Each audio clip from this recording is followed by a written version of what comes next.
بسم الله الرحمن الرحيم الحمد لله رب العالمين والصلاة والسلام على نبينا محمد وعلى آله وأصحابه وسلم تسليما مزيدا ثم أما بعد أخوة الكرام السلام عليكم ورحمة الله وبركاته. Inch'Allah mes frères, aujourd'hui nous allons aborder un sujet important et qui est le sujet par rapport à comment l'adorateur d'Allah subhanahu wa ta'ala il peut essayer de tirer profit de manière générale du Coran, de la parole d'Allah subhanahu wa ta'ala, puisque beaucoup de ceux qui nous ont précédés, ils nous ont dit que le Coran, lorsque tu veux tirer vraiment profit du Coran, eh bien il disait eh bien fais en sorte de réunir ton cœur avec ton écoute lors de la récitation du Coran, de sorte que lorsque toi tu vas réciter ou que tu vas écouter le Coran, il faut que ton cœur avec ton ouïe soit, si je puis dire, connecté pour essayer de tirer profit de la parole d'Allah subhanahu wa ta'ala. يعني ألقي سمعك وحضر حضور من يخاطب به من تكلم به منه إليه. C'est-à-dire qu'il faut que lorsque tu récites le Coran, et cela est valable pour l'arabe comme pour celui qui ne peut pas lire en arabe, qui va essayer de le lire en français, qui va essayer d'approcher la traduction approximative du Coran, eh bien c'est de se dire, peut-être pas en français, mais en tout cas en arabe lorsqu'il l'écoute ou quand il le récite, mais lorsqu'il lit une traduction, de se dire quand même qu'il essaie d'approcher la parole d'Allah subhanahu wa ta'ala véritablement. C'est-à-dire que Allah azza wa jal a véritablement parlé. Il s'est véritablement exprimé. Ce que tu lis du Coran, c'est comme si Allah azza wa jal t'appelait directement toi à venir vers lui et à écouter ce qu'il a à te dire. Quand tu penses comme cela déjà, eh bien ton cœur il va se concentrer.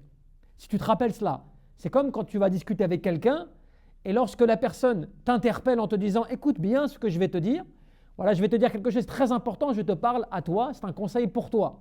Forcément, tu vas être concentré, ton cœur, il va se connecter avec le discours. Eh bien là, c'est de la même manière. فَإِنَّهُ يُخَاطِبٌ مِنْهُ لَكَ فإنه يخاطب لك يعني يخاطب منه لك على لسان الرسول محمد بن عبد الله عليه الصلاة والسلام. Qu'est-ce que tu te dis? Tu te dis que lorsque toi tu lis le Coran, que tu essaies d'approcher la compréhension et la lecture du Coran, qu'est-ce que tu es en train de faire là? Tu es en train de lire la parole qui a été donc révélée et dont le prophète alayhi salatu wassalam te l'a transmise comme cela. C'est-à-dire que cela a été posé sur sa langue, sur son cœur et il te l'a transmise, il te l'a récité de sorte que toi aujourd'hui quand tu lis le Coran, ce n'est pas comme un livre normal. Ce n'est pas simplement tu lis, tu te dis oui non mais c'est le Coran, c'est la parole d'Allah. Non, c'est la parole d'Allah véritablement qui t'a été transmise par l'intermédiaire de son prophète, qui veut dire sans aucune transformation, sans aucune altération, modification. Et c'est cela le miracle du Coran. Tous les prophètes, eh bien, leurs miracles sont morts avec leurs prophètes, n'est-ce pas? Tous les prophètes précédents, tous sont partis avec leurs prophètes, tous les miracles. Et le miracle qui devait rester après le prophète Mohammed, c'est le Coran, parmi les grands miracles. Pourquoi? Puisqu'il n'y a plus de prophètes après.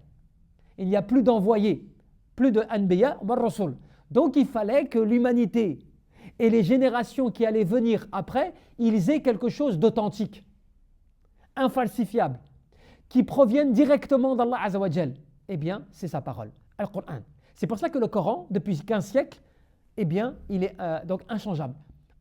Il ne peut être modifié. Il n'est touché d'aucune tortuosité. Le Coran, eh bien, c'est un livre où l'humanité a été défiée. Les plus grands contradicteurs ont été défiés à vouloir produire la même chose. Les plus grands poètes ont été défiés à vouloir traduire ou faire la même chose. Personne n'a pu relever un seul mot de ce Coran, c'est-à-dire en termes de défi. Le Coran, eh bien, il est tout cela dans ton cœur, tout cela. Parce que c'est pour cela qu'Allah te dit qu'il a envoyé son prophète comment? Il a envoyé son prophète, Mohammed ibn Abdullah, avec quoi? Al-Huda wa din al-haq. Et les ulama te disent quoi, les ulama de tafsir? Al-Huda, al-ilm nafi' wa din al-haq, al-amal al-salih. La guidance, c'est quoi? C'est la science utile. Et la religion de vérité, c'est quoi? Dinul haq, eh bien, c'est le fait de faire des bonnes œuvres. Donc toi, tu as en ta possession, le Coran avec le Coran, eh bien, une source de guidance, de droiture, mais surtout, cela t'appelle à faire des bonnes œuvres. Et c'est pour cela que tu comprendras que celui qui lit le Coran, sans porter attention à ce qu'il lit, sans que son cœur soit concentré au fait que c'est la parole d'Allah qu'il te parle directement, cela par l'intermédiaire par le fait qu'il a envoyé, qu'il a révélé cela à son prophète, Mohammed ibn Abdullah, tu vois. Si tu ne penses pas à tout cela, eh bien tu vas perdre une grande récompense par le fait de te rendre compte de la grandeur aussi de la parole d'Allah quand tu la lis. C'est pour cela qu'Allah Azza wa Jal, dans le Coran, qu'est-ce qu'il te dit? Inna fi dhalika la dhikra liman kana lahu qalbun aw alqa as-sam'a wa huwa shahid. C'est un rappel, certes, mais qui est pour qui? Pour celui qui a un cœur qui est prédisposé à écouter et qui témoigne. Donc cela veut dire quoi? Que le Coran s'adresse pas uniquement donc à l'humanité, il s'adresse surtout à toute personne qui son cœur va vivre, va se rappeler la parole d'Allah Azza wa Jal, va essayer de décortiquer les secrets de la parole d'Allah, de la comprendre et de la mettre en application pour qu'il tire un grand profit de cette parole.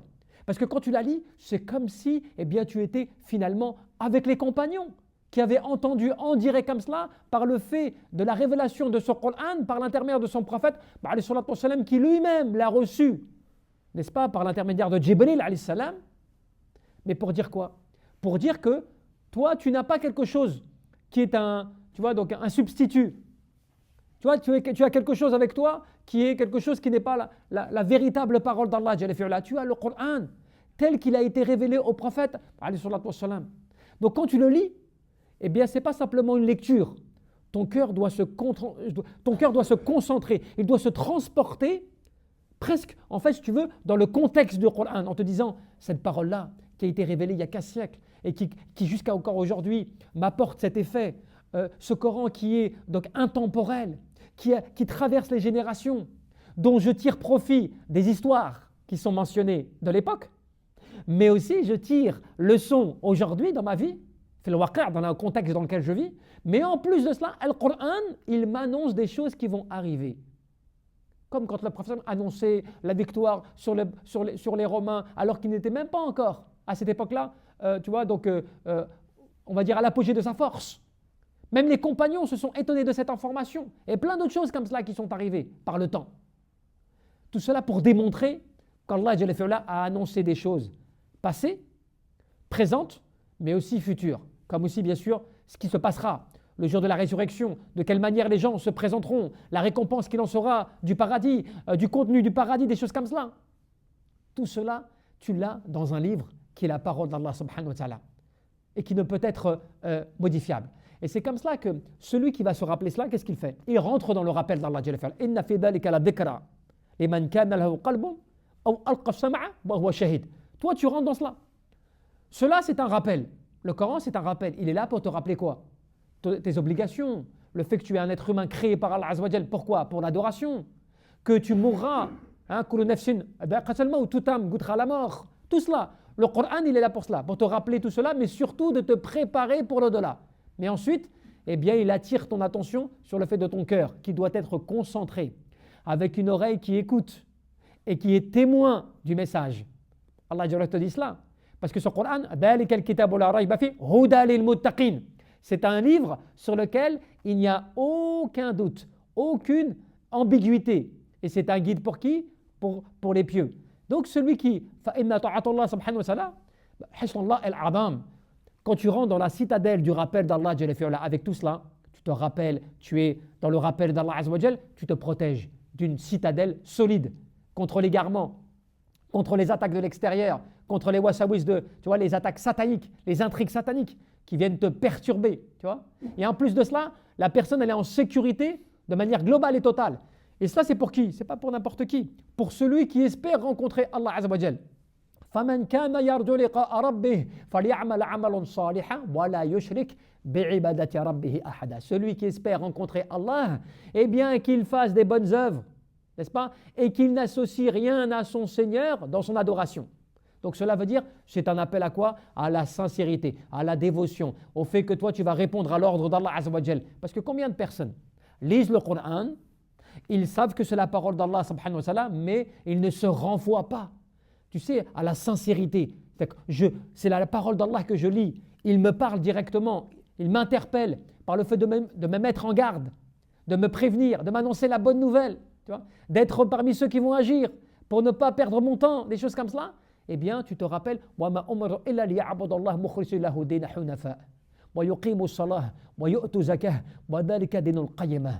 il m'a été ordonné quoi? Il ne m'a été ordonné que de vouer, donc de l'adoration, d'adorer Allah en lui vouant un culte exclusif, d'appliquer ma prière, de donner ma zakat, et voilà la religion dans toute sa rectitude, dans toute sa droiture. Et tu as plein de versets comme cela qu'on pourrait citer. Où Allah il te rappelle, c'est la religion de vérité, c'est la religion à laquelle il faut que tu te soumettes, c'est la religion d'Allah Azza wa Jal. Tu vois? Tourne tout ton être eh bien, vers la face de ton Seigneur, vers l'adoration d'Allah Azza wa Jal.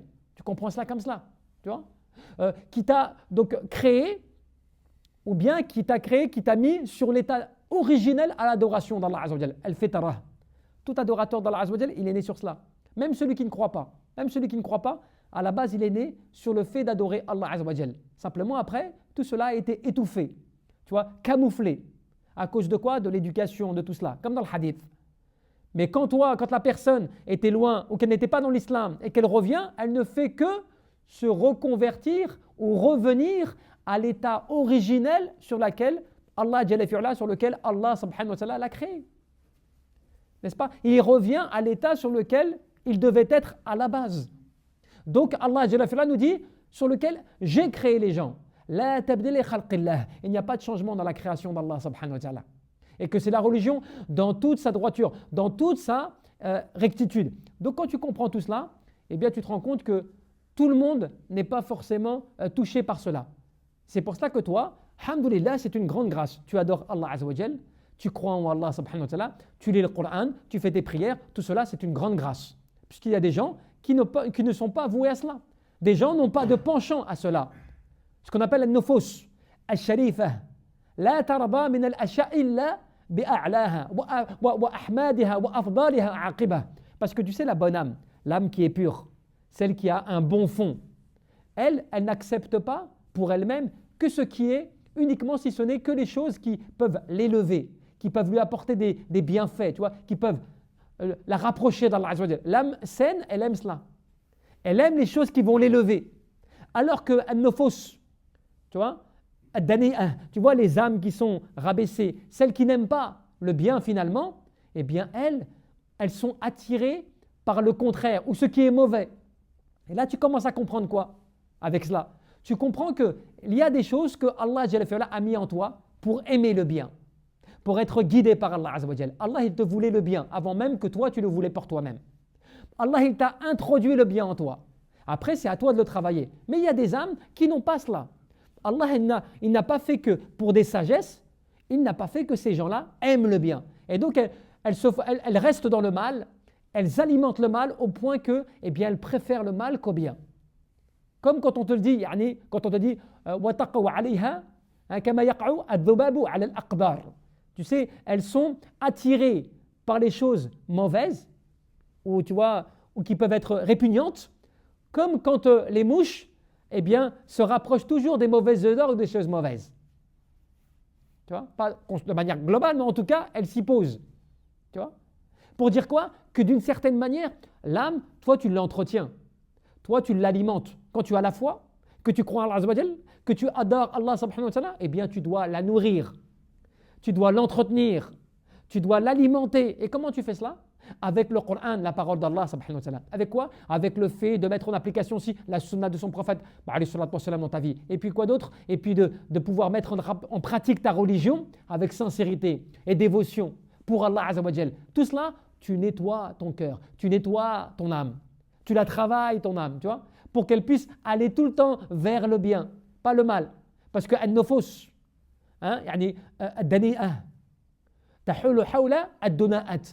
quand l'âme, elle n'est pas bonne, elle n'est pas bien alimentée, elle est délaissée, eh bien elle ne va aller que vers le mauvais, que vers ce qui va aller à l'opposé du bien.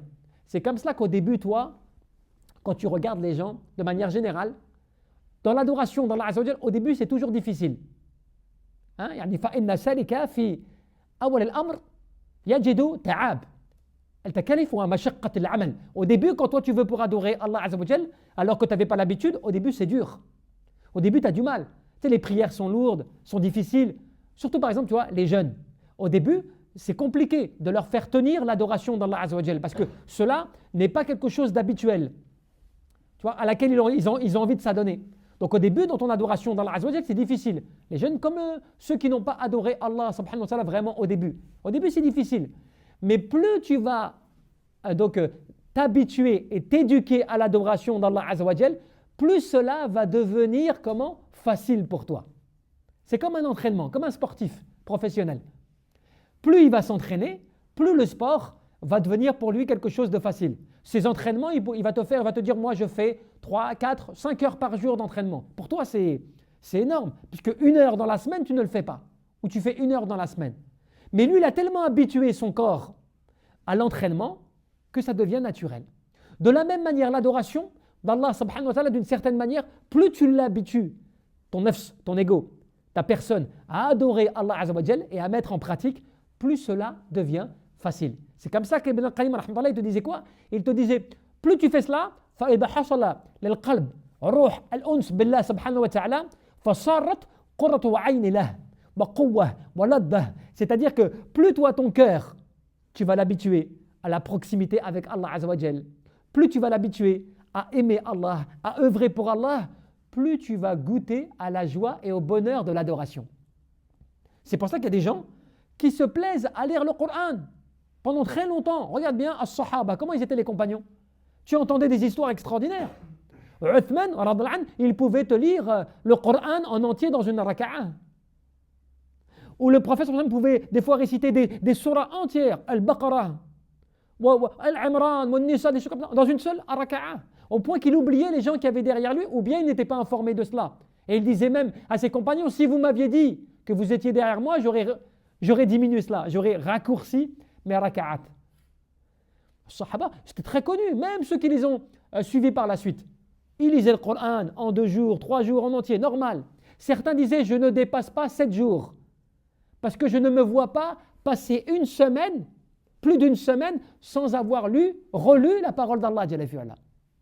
Mais pour eux, c'était naturel. Mais pourquoi? Parce qu'ils étaient tellement habitués à cela que leur âme les appelait à faire plus. Donc moins tu fais, moins tu as envie de faire. Plus tu fais, eh bien plus Allah il va t'aider. C'est comme cela que cela devient une facilité, une aide. La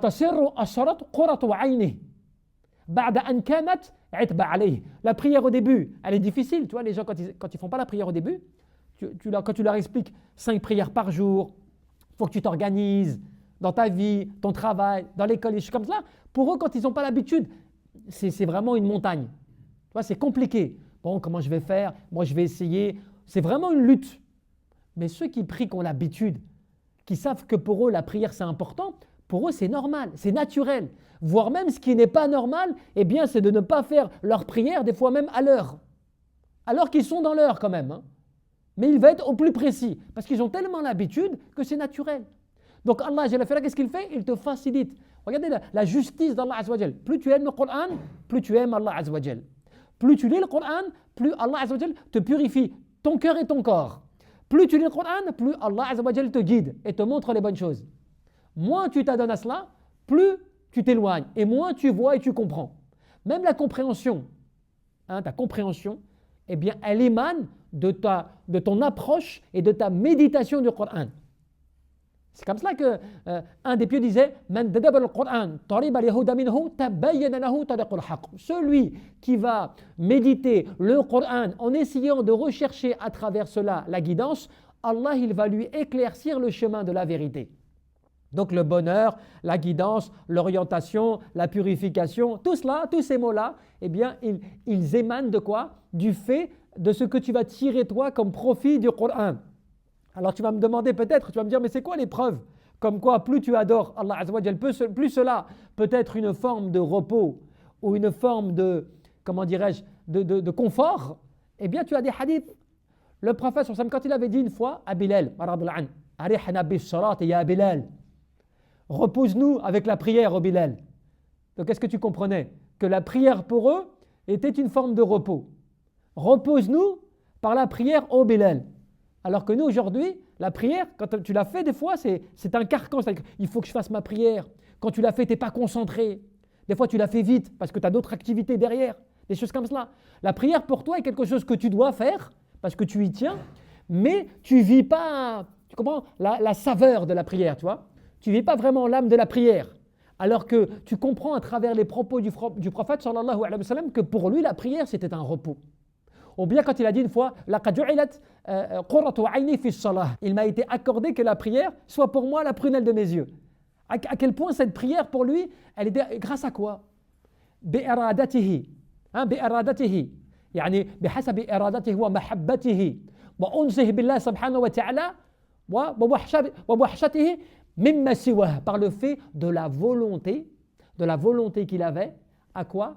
À vouloir aimer, se rapprocher d'Allah Azza wa Jal, à vouloir vivre la proximité avec Allah subhanahu wa ta'ala, tu vois, et surtout de faire cela en ne voulant associer rien d'autre à Allah Azza wa Jal. Cela, ça a un impact dans ta vie qui est extraordinaire. Cela, ça a un impact énorme. C'est pour cela que regardez bien le rapproché d'Allah Azza wa Jal, intime, qui était Ibrahim alayhi salam. Regardez comment Allah Jalla fi'ala a mentionné Ibrahim alayhi salam dans le Coran concernant ses actes de dévotion. Comment est-ce qu'il lui a dit d'exprimer cela? Il lui a dit quoi? Qul inna salati wa nusuki wa mahyaya wa mamati lillahi rabbil alamin la sharika lah wa bidhalika umirtu wa ana awwalul muslimin. Dis mes prières, donc mon adoration, mes sacrifices, tout cela est que pour le Seigneur des mondes, Allah le Seigneur des mondes, à qui je n'associe aucune autre divinité. Et je suis du premier de ceux qui se soumettent. Donc tu te rends compte que dans les paroles d'Ibrahim alayhi salam, qu'est-ce que tu comprenais? Le fait d'une dévotion totale. Il disait quoi? Mes prières, Ibrahim alayhi salam, mes prières, ma vie, ma mort, mon sacrifice, tout cela en fait, pour le Seigneur des mondes. Et qui n'a point de divinité, auprès de qui je n'associe aucune autre divinité. Et je suis des premiers de ceux qui se soumettent. Donc cela veut dire quoi? C'est donc le dévouement, la consécration à l'adoration d'Allah Azza wa Jal, unique seul. Cela, vous savez mes frères, c'est un travail qui nécessite de notre part une dévotion, tu vois, un travail personnel qui n'est pas simplement, comme on dit, tu vois, les actes de l'extérieur. Cela, c'est un travail du cœur, amal al-qulub, ton cœur qui doit constamment se rappeler l'essentiel, revenir à l'essentiel, méditer la parole d'Allah subhanahu wa ta'ala, la mettre en application, se rappeler les intérêts de la révélation, pourquoi Allah azza wa jal t'a révélé le Coran. Tout cela, ça fait partie des choses importantes, surtout quand tu sais que tu vas être proche de Ramadan, que tu es dans un mois sacré. Des choses comme cela, ça doit te réveiller à te remettre en cause sur l'importance des éléments que tu as entre tes mains. Avec la parole d'Allah Azza wa Jal, la grâce d'Allah qui t'a touché par le fait de la foi, le fait que tu fais partie des privilégiés, puisque lorsque tu adores Allah Azza wa Jal, tu es un privilégié, que tu fais partie des rapprochés d'Allah subhanahu wa ta'ala, voire même, selon certains savants, tu fais partie min awliya illah subhanahu wa ta'ala, des alliés d'Allah Azza wa Jal. Parce qu'à partir du moment où tu adores Allah, que tu suis son prophète, que tu espères donc Allah subhanahu wa ta'ala, dans la mesure de tes capacités, tu fais partie des alliés d'Allah subhanahu wa ta'ala. Puisqu'Allah azza wa jal, Allahu waliyul ladina amanu yukhrijuhum min al-dhulumati ila an-nur. Allah, il est qui? Il est l'allié de ceux qui ont la foi et il les sort des ténèbres pour les amener vers la lumière. Donc, techniquement, avec la croyance en Allah azza wa jal que tu as, le fait que tu suives le prophète Mohammed alayhi salam, eh bien tu fais partie des alliés d'Allah azza wa jal. Et quand tu es un allié, tu es un protégé, tu es un privilégié. Tu es quelqu'un de protégé par le fait aussi de ce qui pourrait t'arriver de grave, de pire, qui est quoi? L'égarement, la perdition. Au point que tu quittes ce bas monde dans un mauvais état. Tout cela, c'est une grâce, un bonheur qu'il faut se rappeler très souvent et que tu vas méditer grâce à quel biais? Surtout par le biais du Coran. Parce que le Coran va te rappeler toutes ces grâces. Il va te rappeler tous ces grands bienfaits. Il va te rappeler le passé des communautés précédentes et leur état, le présent de ce que toi tu peux mettre en application et ton futur de ce qui va en être par rapport à la résurrection, à la mort, à tout cela. Tu vois, la croyance et son contraire, le paradis et son contraire, tout cela. Allah Jalla fi'ala a fait du Coran et de sa parole donc un rappel ultime intemporel, n'est-ce pas, qui s'adapte en tout temps, en tout lieu, et qui est donc, entre guillemets, donc accessible à tous. Mais il faut juste pour cela de la volonté, de la bonne intention. Donc lis le Coran, recherche par rapport à cela. Quand même tu ne peux pas le lire en arabe, lis-le en français pour essayer d'approcher la traduction approximative qui va te permettre de méditer dans le sens des versets du Coran. Et surtout, tu peux très bien aussi l'écouter en arabe et le suivre en français, tu vois, pour essayer de tirer profit des informations de tout cela. Parce que tout cela, tu le fais avec une intention, Inch'Allah, sincère. Et c'est cela même qui va t'apporter aussi des récompenses. C'est aussi cette intention, cet effort qui, auprès d'Allah subhanahu wa ta'ala, va t'apporter des récompenses. Wallahu a'lam subhanahu wa ta'ala.